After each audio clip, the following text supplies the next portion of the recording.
Hi, I'm John, your regular EV dad. How you doing? Today we're going to talk about trip planning with the Volkswagen ID4.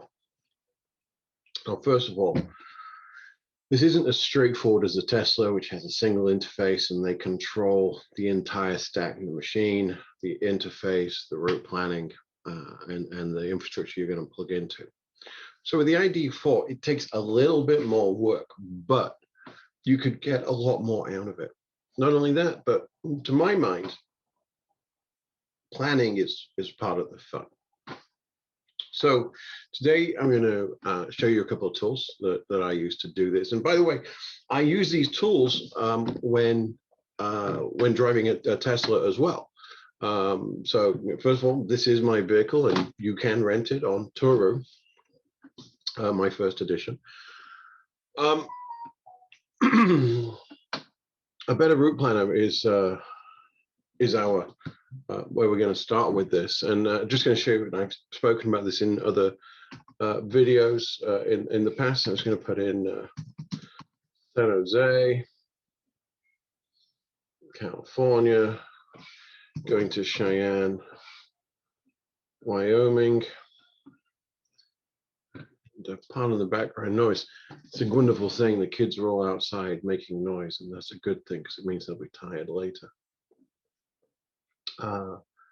Let me flip to Model 3 long range with there we go. So this is a vehicle we would normally be using, or not you normally be using. This is the vehicle I used in the past,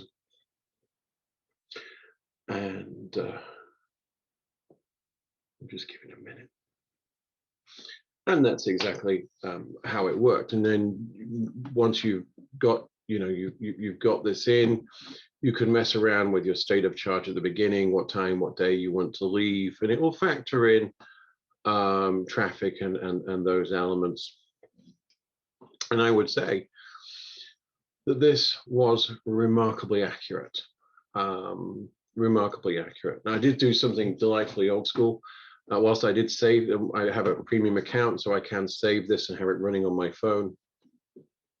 I did actually print this off just for old school, just to have a reference with me, because it wasn't a timed run, but this was an emergency situation.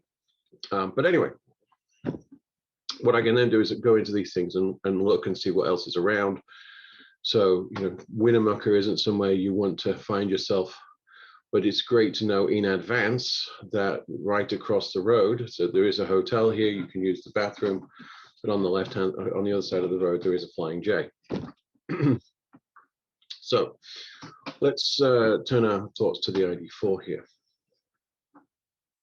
It's clear, and set the vehicle back to my car here for a second. Oopsie daisy, let's start that again.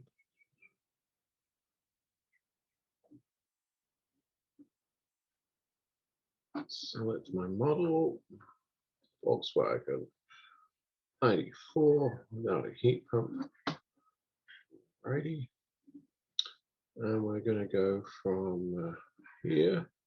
This is a trip I'm actually doing, and I'll document this trip, and you can see how accurate it is. And I'm going up to, I'm taking the kid and going to go and join my wife up in Klamath. I will be leaving with 100% state of charge. I will be leaving on Thursday, and I will be doing it at 12:05 p.m. And I know this because I'm picking the kid up from school with everything in the car ready to go. So, either way, in case you care about these things, the reason I'm not looking at you and looking at here is because I'm old, I have bad eyes, and have a much bigger screen here. So this is going to be our route. Really straightforward. You'll see it says plus 44 minutes. It means there's traffic. Is expected to be traffic, and that's nothing you can do about that. So it has us, let's just talk through this. So it has us leaving San Jose, heading north, getting into American Best Value at 38%, and then going to Anderson and charging to 93%.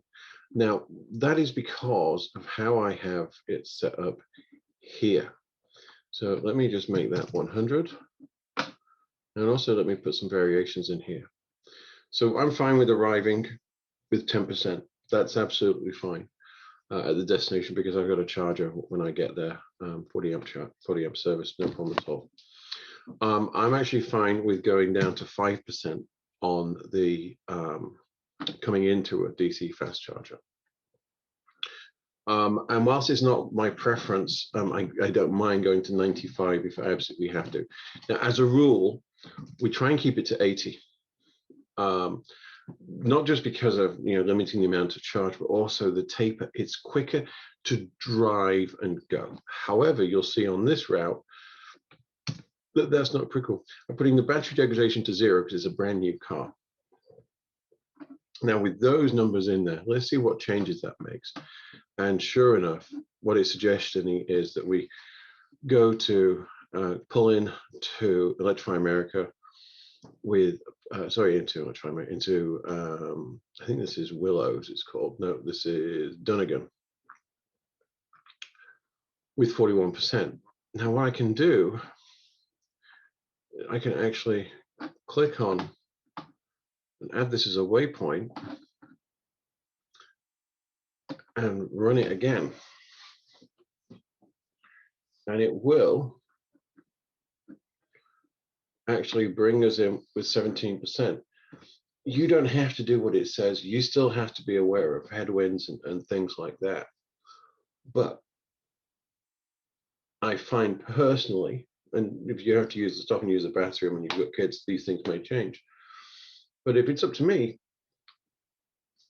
I'm going to take that. I'm going to take this option, and go all the way to Willows, and charge up there. Now, the reason why it's saying stop at Anderson and stop for such a long period of time is because after this, there's no 150 kilowatt chargers.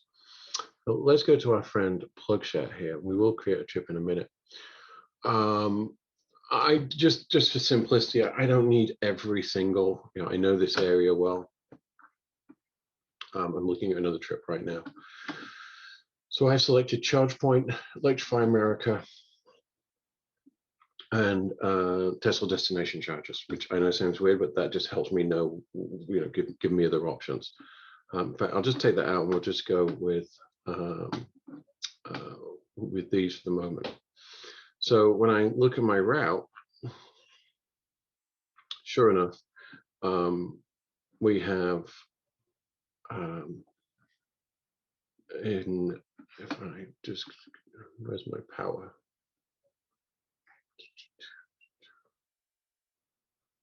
If I just do minimum power 50, that'll eliminate a lot of things. Now here, this is going to show me, it's a 50 kilowatt CCS. Willows, where we're going to. This is the Electrify America one. North of Anderson, everything at this point becomes 50 kilowatts, and I'm not even 62 if you're lucky. So one of the options we're going to leave ourselves is stopping at the very last one here at Weed, and we can see with all the check-ins and fairly recent ones. I'm recording this on the 28th, but this is a consistently effective.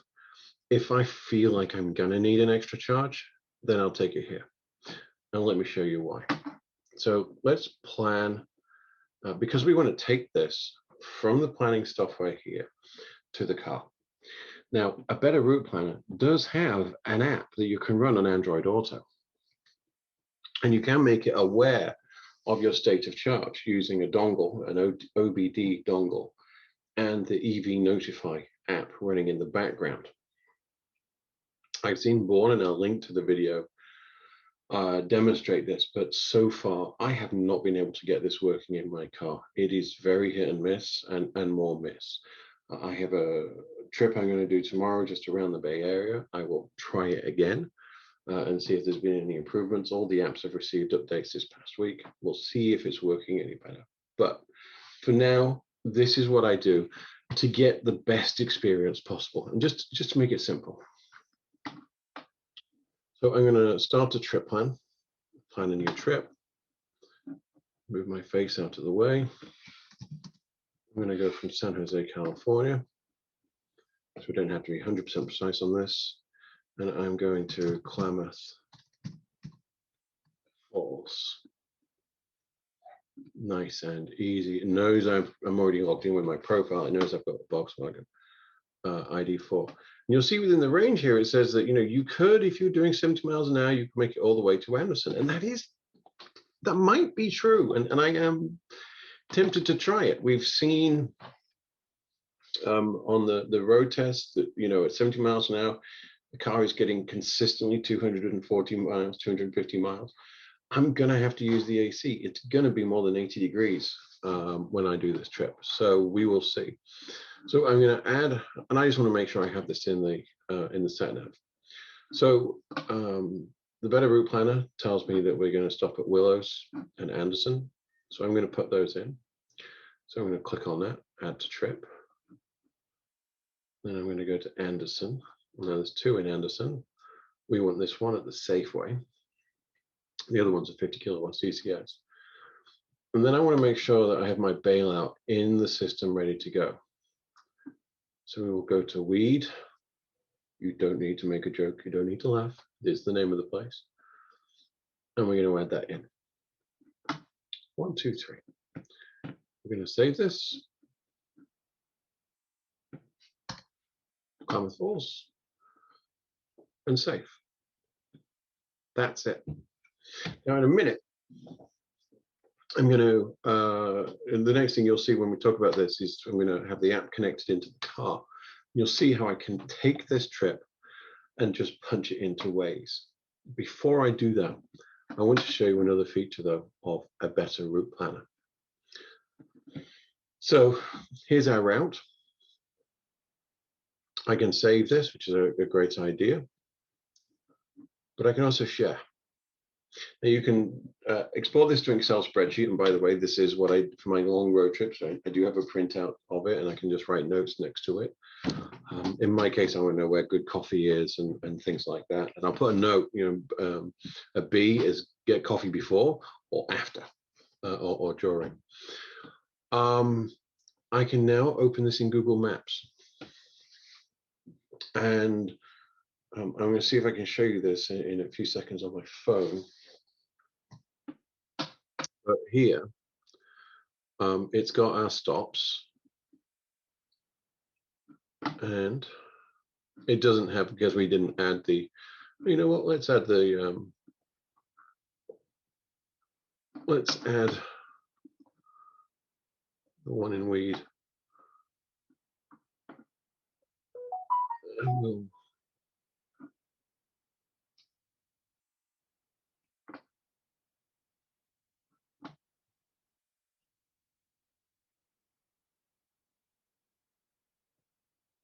put that in the right order. Oops, not quite.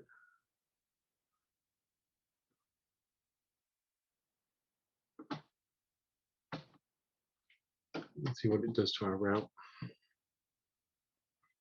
Like I said, this is part of the fun.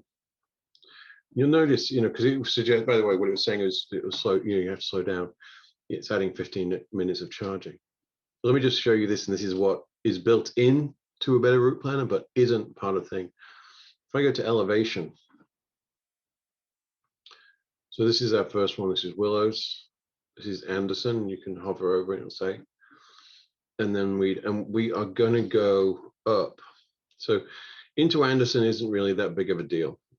But from Anderson, as you start going up the passes, I think it's the Siskiyou passes to Shasta, we are going to gain, well, 4,500 feet in elevation before dropping down 500, 750 feet. So that has to be, and you'll notice it's a big climb in a short period of time. That will have an effect. So, that's why we may choose to bail out a weed, because unlike the Tesla, this is not aware. It's not aware of the conditions around it. The Tesla doesn't know about wind, and you can see that from Kyle Out of Specs' recent trip through Texas. It's not wind aware, and you have to factor that in, but native system is not. So let's show you this. I think we've in Google Maps, we've exported it, and now we can send it to our phone. And with magic, we'll be in the car. So here we are in Android Auto in the car. Let's go into Android Auto itself, select Plugshare, go to our trips. There's Klamath. There's the stops we talked about. Let's hit our first one. Let's hit navigate. And bang. We are straight into Waze with all the benefits of Waze, knowing where the cops are, ability to use HOV lanes. I know Google has some of that function, but Waze is just that little bit better. And that's it. 173 miles to our destination. Out of curiosity, and again, we'll see what happens on the trip. This is your reason for coming back. Let's stop that drive. Let's go to our second location, to Anderson Safeway, and hit navigate.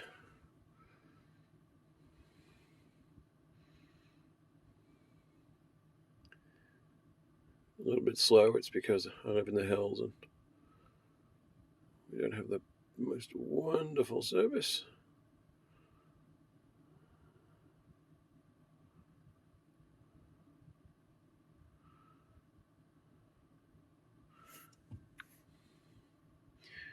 $2.16 as the crow flies.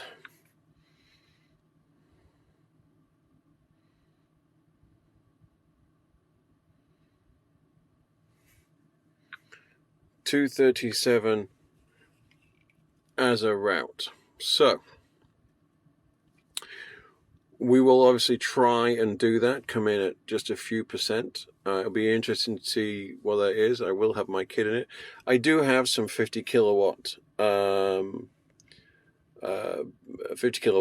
bailouts on the way into Anderson if I overcook it.